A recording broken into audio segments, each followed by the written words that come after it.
Off work, normal usual drab feeling of indifference, discontentment. Stalemate dull. Stretch. Walk in place.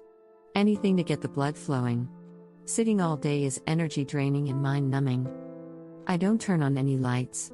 It's already dark out by 4:30 p.m. The dim light peeks through the curtains. My mind surfs ideas for motivation. Be more. Do more. Maybe a second job or volunteering. In. Out. Done and back home by 10 p.m. Walking around aimlessly, not ready to sit in front of this computer to do anything, so I just sit down in the living room on the couch in the dark and do nothing. Mind wanders again about taking my own life. It would be so easy. The remote or the 22. They're both within reach. Can't do it. Have to stay motivated. Can't let life swallow me into a dampened sewage swamp. Instead, I drift off into a deep sleep. The city is dark and cold. Quiet and rainy. The silence is broken by soft street lights in the distance. Where am I sinking further into the mind? Can't wake up. Wait. I'm flying. Coach. Window seat. Of course. Seems peaceful and quiet. Cabin is dark. The ambient hum is soothing. Eyes are so heavy. Can't seem to stay awake.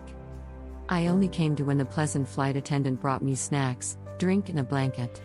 Her perfume lingered and her voice was soft and kind. Afterward, I started to drift back off again as she gently placed the blanket over my arms and legs and tucked me in nicely in the seat. This whole scene had a strange undertone.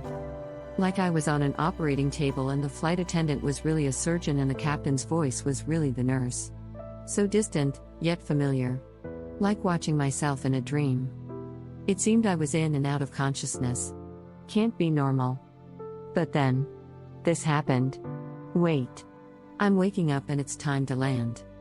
It's lighter out, not quite day, not quite night. Out the window, I can see tall, futuristic buildings with sharp edges and clean lines. The architecture is visually striking. This city felt familiar, but was not like any place I had been before. This was different. Next thing I remember, I'm in a shuttle van with other passengers. There's a low chatter of light conversation, but I don't engage. We pass quickly through the city, dropping off passengers along the way. A few moments passed and everyone was out. I was the last stop. As we approached my stop, it hit me. I've never been here before. I don't remember making any travel plans for any of this. I didn't know where we were going, but was excited to find out.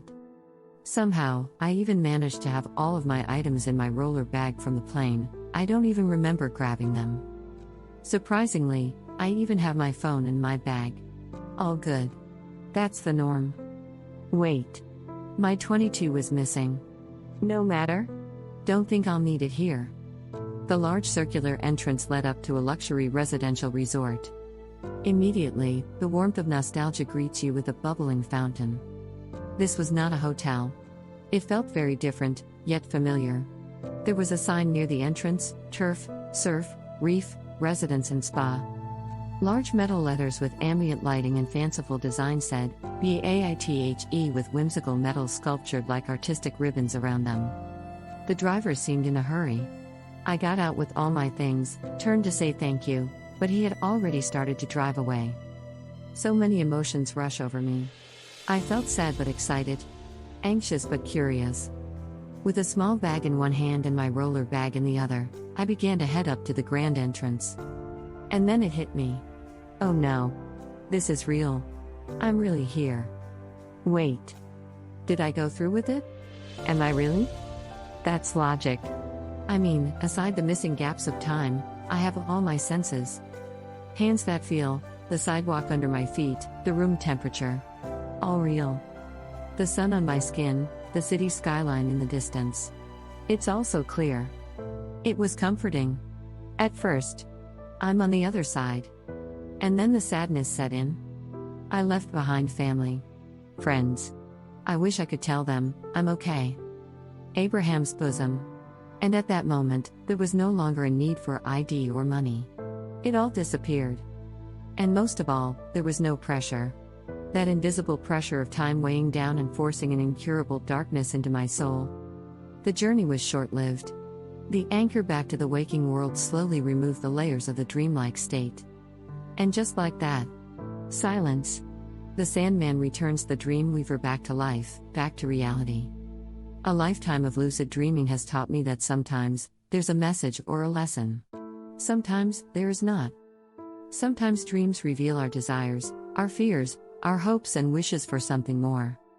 And sometimes, they do not. And then there's the what ifs. What if I didn't come back? Was that heaven?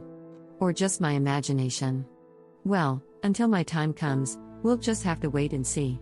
And for now, make the most of today. The here and now.